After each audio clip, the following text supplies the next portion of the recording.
नमस्कार साथियों, आज हम एक नई वीडियो के साथ आपसे मिल रहे हैं। और जो सबसे बड़ी समस्या है वेट लॉस करने की, यानी बढ़े हुए मोटापे को कैसे कम किया जाए, बहुत बड़ी समस्या है। और प्रत्येक घर में कम से कम एक व्यक्ति इस बात से परेशान है कि मोटापा बढ़ गया।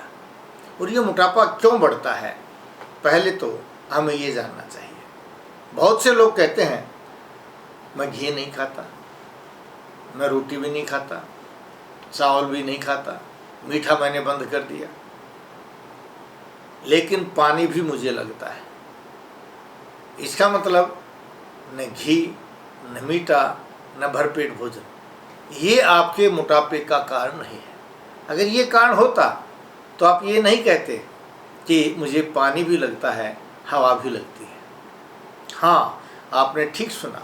अगर ये सभी कारण होते तो पानी और हवा से भी मोटापा नहीं बढ़ना चाहिए था, लेकिन बढ़ रहा है। आज मैं उसी बात को बताने जा रहा हूँ। आप पूरी वीडियो को ध्यान से सुनना। मैं आपको बताऊँगा कि कैसे आप मोटापे को कम कर सकते हैं घरेलू इलाज के द्वारा। लेकिन उससे पहले आपको ये जानना होगा कि मोटापे का कारण क्या है। अब मोटापे का कारण क्या है, आप इस बात पर ध्यान दीजिए। मोटापे का सबसे बड़ा कारण जो है आकुंचनम प्रसारणम उन्मेषम निमेषम या भी क्रिया भी जायन्ते शरीरे सहवातेन सिद्ध्यते, कि किसी चीज़ का फैलना और सिकुड़ना, खुलना और बंद होना, ये वायु के द्वारा संपादित होता है।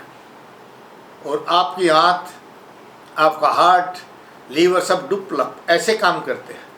यानी आंत ने ऐसे दबी, खाया हुआ जो उसने सोखना था सोख लिया, आगे चला गया, फिर ऐसे दबी। इस तरह से आंत काम करती है और अंतिम जो है आपका मल बन करके अवशेष भाग आपके गुदा द्वार तक आ जाता है। और जो आप कहते हैं कि मैं टॉयलेट चला गया, पेट साफ हो गया।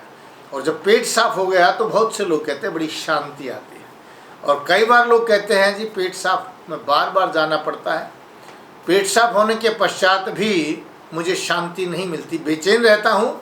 इसका मतलब आपका पेट साफ नहीं हुआ।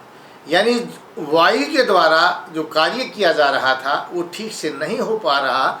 जब आंत के अंदर मल रुक जाता है, उस रुके हुए मल के कारण आपकी आंत के अंदर रोजाना बेली जो है, पेट की बेली लटकनी शुरू हो जाती है, वेट बढ़ना शुरू हो जाता है।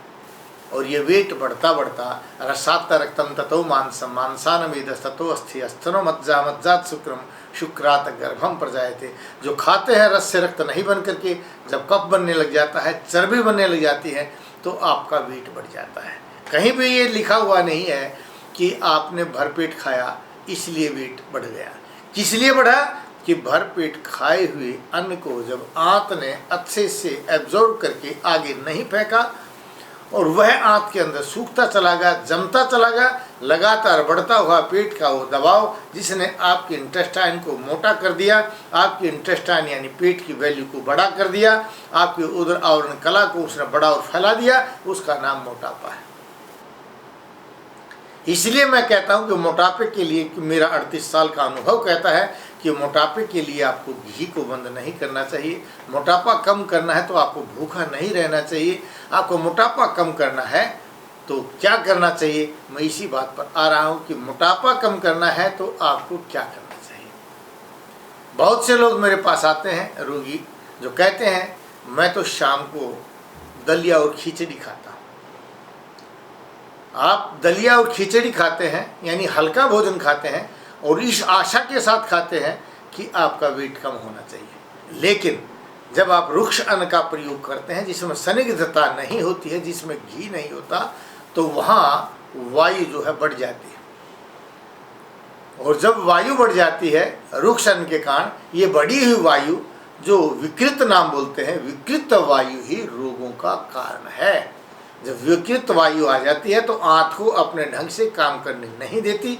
जब ठीक ढंग से काम नहीं करता है तो आपका मोटापा बढ़ता चला जाता है। दूसरा, आप जो ड्राइड और फ्राइड भोजन करते हैं उसमें के साथ आप जब पानी का प्रयोग नहीं करते हैं तो भोजन के बीच में पानी का प्रयोग न करने से जो रुक्ष अन्न या गाढ़ा अन्न जो अंदर जा रहा है, वह गाढ़ा अन्न जो है आपके अंदर मोटापे का कारण बनता है। क्योंकि आयुर्वेद कहता है पानीयम प्राणिनाम प्राणः, पानी प्राणियों का प्राण है। यानी भोजन को आपको इतना लिक्विड करना चाहिए, इतना पानी बना करके लेना चाहिए कि वो मुख्य द्वार से लेकर के मल द्वार तक पहुंच जाए। यानी खाना खाने के तुरंत पश्चात या 5-10 मिनट के अंदर आप पेशाब नहीं जाते हैं, तो इसका मतलब समझो वह खाया हुआ आहार भी आपको या तो गर्मी बढ़ाएगा या कफ बढ़ाएगा। कफ बढ़ाएगा तो मोटापा आएगा, और मोटापा आएगा तो फिर आप कहेंगे कि हम मोटे होते जा रहे हैं। कहीं भी ये नहीं आता कि घी से मोटापा बढ़ता है, कहीं भी ये नहीं आता कि भरपेट खाने से मोटापा बढ़ता है, लेकिन समय पर खाना चाहिए। बहुत से लोग कहते हैं कि मैं सुबह सुबह नहीं खाता, मैं दोपहर में एक टाइम खाता हूँ। अगर आप दोपहर पर नहीं खाते हैं तो आपके अंदर कफ कमज़ोर हो गया, क्योंकि सुबह हमें भरपेट भोजन करना चाहिए था, वहाँ आपने भोजन नहीं किया या लिक्विड ले लिया, गर्म ले लिया, वहाँ आपका कफ कमज़ोर हो गया। दोपहर में आपने भोजन किया, वहाँ आपका पित्त कमज़ोर हो गया, और शाम को रुखा न खा लिया, वहाँ वायु विकृत हो गई, तो आप वेट बढ़ता चला जाएगा।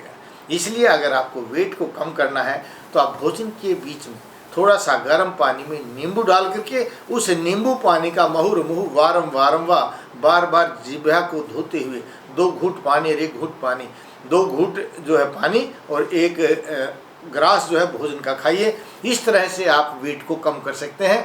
दिन भर आप नींबू पानी का प्रयोग कर सकते हैं।